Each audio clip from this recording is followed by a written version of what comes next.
All right, everybody, another episode of the Reddit Rundown. We have me, Paulo Santos, and Melissa Strauch on this one today. Melissa, we got something interesting here. I am going to ask for your help to read this because it is partially in Tagalog. Yeah. The So, topic is I just found out my colleague and I don't have the same salary. hmm posted 14 hours ago. It seems to be like a very popular topic for debate with 356 upvotes and 164 comments. So let's see what the discussion is about. I'll read it to you really quick. It's in Taglish. So, recently, nagkausap kami ng kawork ko, who is Filipino, and we came across the topic na usapang sahod, salary. So it turns out their salary is around 10K to 20K more than mine, which I find unfair. We have the same tasks and position, and I also have two certifications more than him. One is required sa trabaho, and he has none yet. And he mentioned that he was able to negotiate to that salary when he was hired. We were only hired a few months apart. I don't know how much experience he's had before he was hired, so baka factor rin yun. But with that information, parang nadismaya ako. Kasalanan ko rin siguro kasi hindi ako marunong makipag-negotiate during hiring. A few months ago, I was also given a raise, but it wasn't that high. Now I want to discuss with my manager, but I feel like it's the wrong timing and I really don't know how to do it. He doesn't want to cause like a ruckus. Ayaw niya din mag-resign. He likes the work, he likes the teammates, magaling yung manager, and the shift is great for that person's personal schedule. Everything's fine except the salary. So how do I raise it to my manager? Any advice how to approach this? So, Okay. ayun. Before going down to see the comments, what do you think about this dilemma from the client side?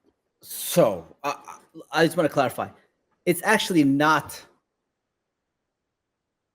legal. It's not legal to fire somebody in the United States, at least, because they talked about their salaries with other peers. You can't fire someone just because of that. But, but it's highly discouraged. Put it that way, right? It's highly discouraged. Um, there's a lot of factors when it comes into compensation from the employer side of things, and not all of that is strictly how much are you making as a salary or per hour. So it's not just apples and oranges, right? So if you talk about somebody who is an employee or even a VA on the client side of things, right? How much you're getting paid per hour has different factors in play. Not just your education, which is important, not just your experience, which is important, but also are you getting other certs or other kinds of benefits from it? Is any kind of your education or training being covered? Is any kind of your health care or insurances being covered? Um, was there a deal cut initially? Like, can I get some cash up front to start off, right? Which changes some of your hourly structures, all of which are very legitimate reasons to have a variation in rates, right? Mm-hmm. On the employer side of things, I'm not sure how it works with the VA world specifically, but from if you were a W 2 employee in the United States, I can't share with you what your peer is making because I may have to then disclose what those other things are. And that would be inappropriate and a violation of their privacy. That's in the context of you being the manager or Correct. HR. Okay, But, you can't disclose what oh, someone else is making. correct. Correct. So, but if you come to me, but here's where it comes. If you say, hey, um, Mr. Manager, I was just talking to my peer and he's told me he's making, 20% more than me. I can't say yes or no. Because by doing that, I would then be disclosing what they're making. Mm-hmm. But I think in the context of this dilemma, they both have the same role and responsibility. Right. They were just hired like a few months apart. And this person got a raise, but despite the raise recently, his peers just making about 10 to 20,000 more than him Right. because of better negotiation skills and perhaps other factors which we don't know about. Right. So yeah, this person's actually asking advice how to ask for that amount or better. Yeah, I mean, I would. There's no problem with asking for more. I would just be very cautious of the context of I found out from my friend that he's making more money than me.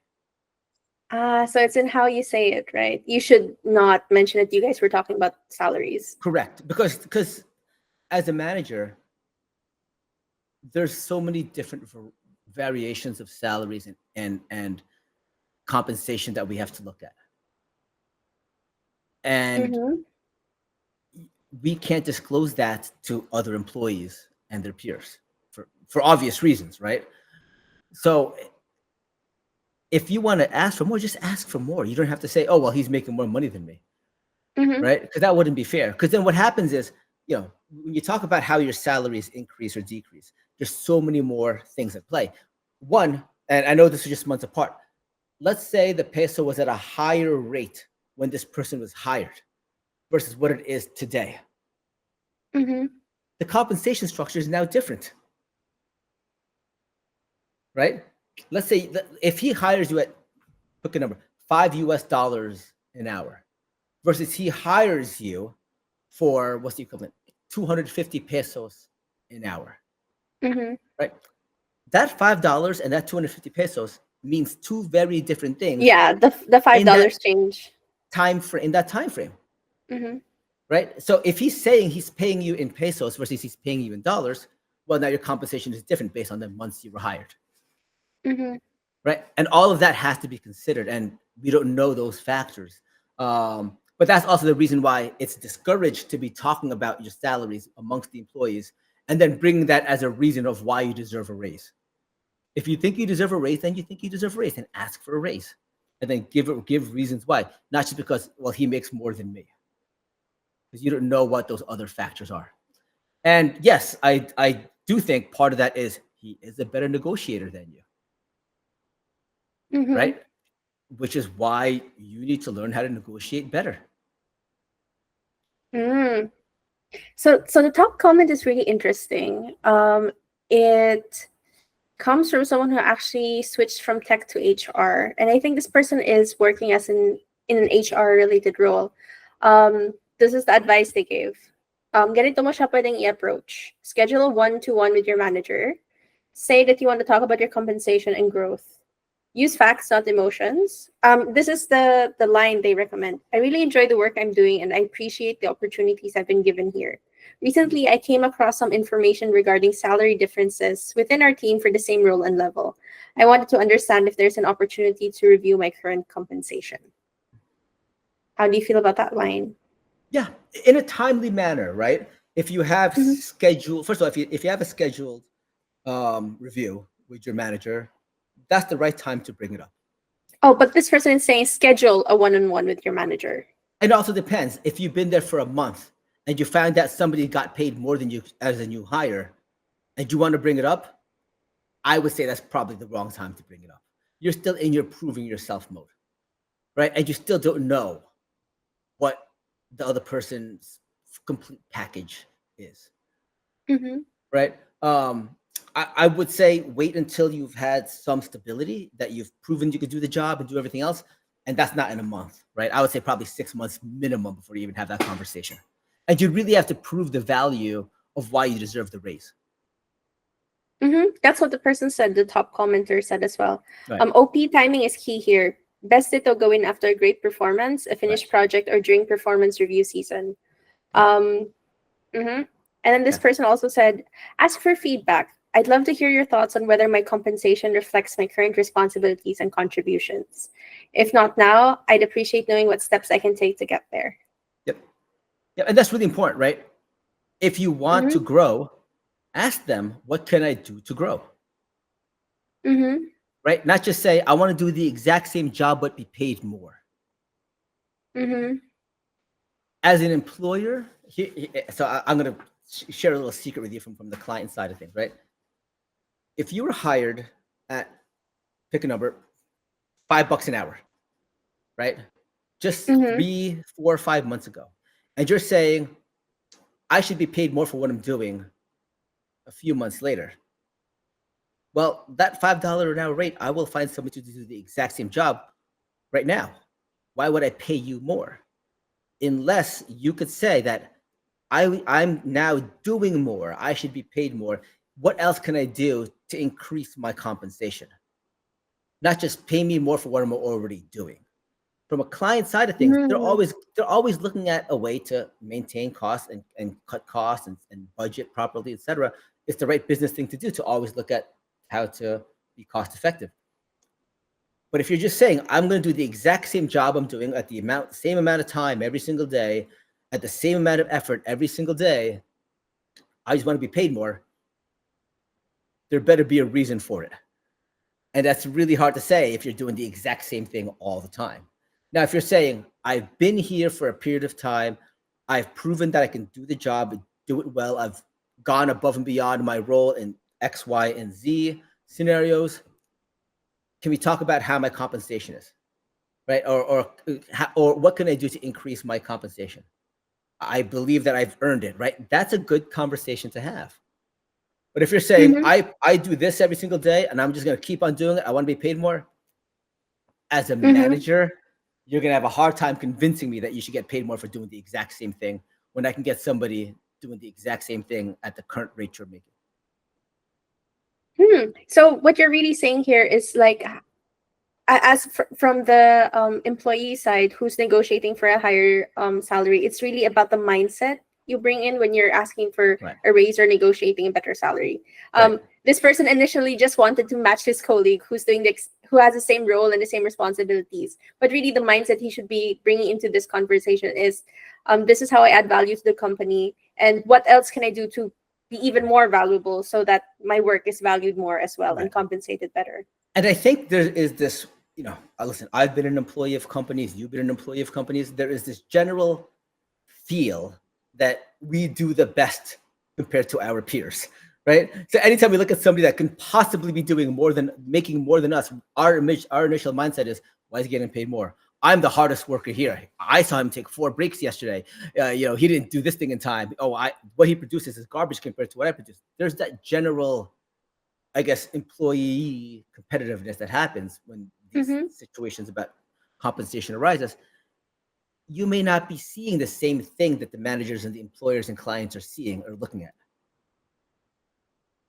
right? What you guys think on the employee side as peers think is comparable or better or worse may not be the same thing your managers are looking at as far as production and output goes.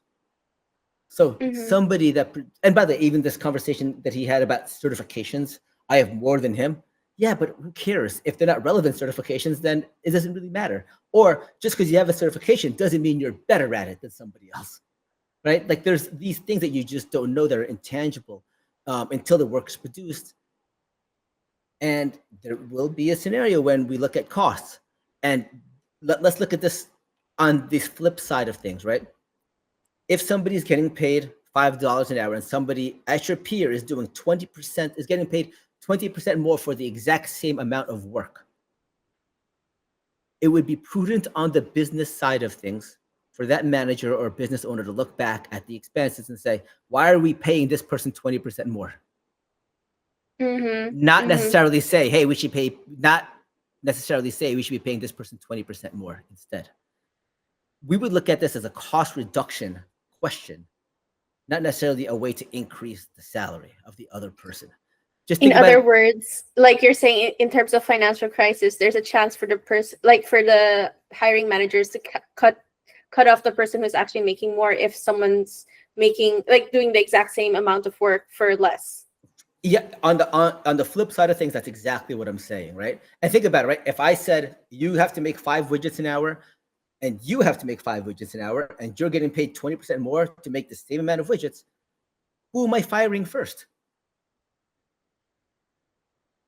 Right? So Mm. there is also that flip side of the argument that you have to look at about, okay, maybe it's good and great for him, he's making more money, but does that actually equate to longevity in the business? Mm. Okay. Right? He may actually be shooting himself in the foot down the road based on how the business is run. And there's a lot of angles here, but yeah. Yes, but no one ever goes into this conversation thinking they might get fired soon. So that's not something. And I think even if they do get um let let go of, and at some point, once you have that that established value, it's very rare that the next job will offer you less. Like, I mean, at least that's how the conversations I've been part of go usually within the VA world. Like, there's always this race. That's why there's this race to six digits, because people feel like once you've established your Right. value as a VA, like six digits, hindi na yan like mag-decrease. Which is Like, completely wrong, by the way.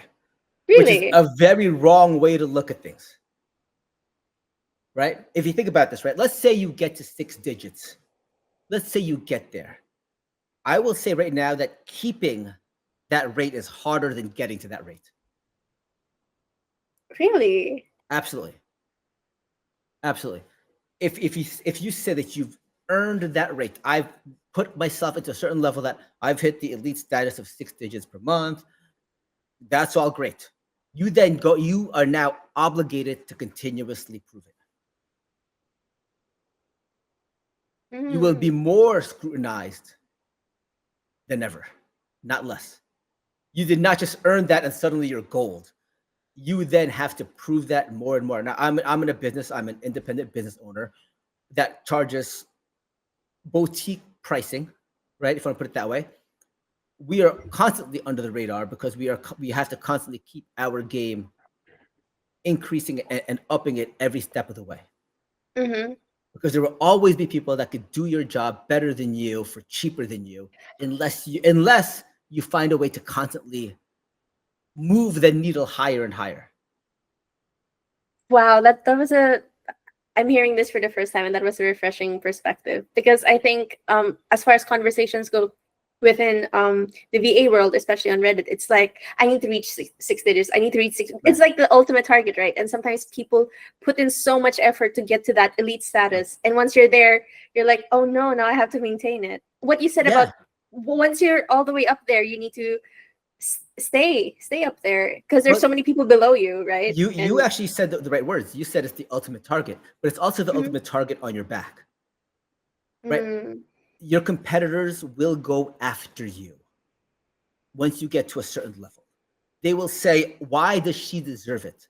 I will do it for 80%, 80 cents, $80, I don't care, less than her. And I will do a better job. And in 3 months, I want you to match my salary to her, right? Because you put that target on your back. From the employer side of things, from the client side of things, if I'm going to pay you what's considered the premier rate of VAs, you better be bringing something very special to the table that I can't get from anybody else. And you got to maintain that. And as my business changes and my needs change, you have to keep up with that. Keeping up with the changes, Right. and keep on justifying your rates throughout all those changes. Right. And by the way, this is why a lot of VAs, as much as they think they've hit the pinnacle, they hit the pinnacle once and then they crash back down, actually. I don't think it's a scenario where they hit it and they stay there. I think you hear the great, wonderful success stories, but there's a lot more of these stories where they touch the pinnacle and then they come back down afterwards, right? Oh, that's a good observation, because that also happens on Reddit. Like, because the Reddit community right now, they're kind of annoyed at all these people bragging about their six-digit salaries, Right. and then they check the post history of those people commenting, like, oh, you were bragging about the six-digit salary. Why are you looking for a client 8 months Right. later? Right. So there's and that you think as about well. and you think about our last conversations with AI and everything else. I am sure you had content creators and writers hitting six figures really quickly. And then AI comes and suddenly these marketing jobs and other jobs have taken over a lot of that stuff. Now you're looking for work. Right? It changes a lot of that because there's so many things in the environment and the economy and these other businesses that change. Also, the other part of it is when you're looking at six-figure jobs, right? Mm-hmm. That pool of jobs is a lot smaller than the lower end jobs. So, which means the clientele you're able to pull from is a smaller amount. Right, because not everyone can afford that. Not everyone can afford it, and not a lot of people can maintain them. Right? So the clientele is a very small group of clients, not a smaller group of clients than the larger whole. That subset of clients is now all chased down by a bunch of people who all say they're the top 1% of VAs in the Philippines, which if there's a million VAs, that top 1% is still 10,000 VAs, right? It's so competitive to get those clients. Do you really want to be chasing down one six-figure client? is that really the best thing to have longevity and maintenance? Because if you lose that one client, you're back in the competitive pool to hunt those down again, and it's a very small pool. I think a lot of people cope with that by having multiple clients, and Right. knock on wood, ideally multiple six-figure clients. So Right. Right. that's a And whole knock other thing. right. Yeah. And like I said, once you get to that level of a six-figure client from the client side of things, do you really have the time to manage the requirements of a six-figure client? Good and question. Good and do it question. properly, because there is that. Listen, I've chased the money thing down. I get it. There's a certain amount of success you touch, and you said, oh, I could do it again. I could do this twice at the same time, and eventually you only service so much of each client, and do not give them all 100%. And Mhm. then because of that, your quality and level goes down. It's easy to touch, but then the quality starts dropping, and it's hard to stay up there. And then when it comes back to budgets, it's hard for us to then justify why you're getting paid so much. Mhm. Mhm. There's this Right. other comment here. It's from the top 1% commenter here in this Reddit world. I don't, in bold, I also don't know how much experience he's had before he was hired. So baka factorin yun. He's quoting something from the original post. Tapos sabi niya, ito yung isasagot ko sa'yo. When you don't know the full information, better not dive into it. Comparison is the thief of joy. He knows how to negotiate, you don't. So Yes. yeah, that got 126 upvotes. Yep. Yeah, maybe And the but experience is really that valuable.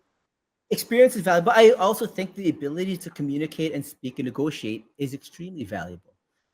If you told me one person is doing job one and one person is doing the exact same job two, but the person in job one can communicate and talk and speak and have a better conversation with me, I could justify that they're worth more money.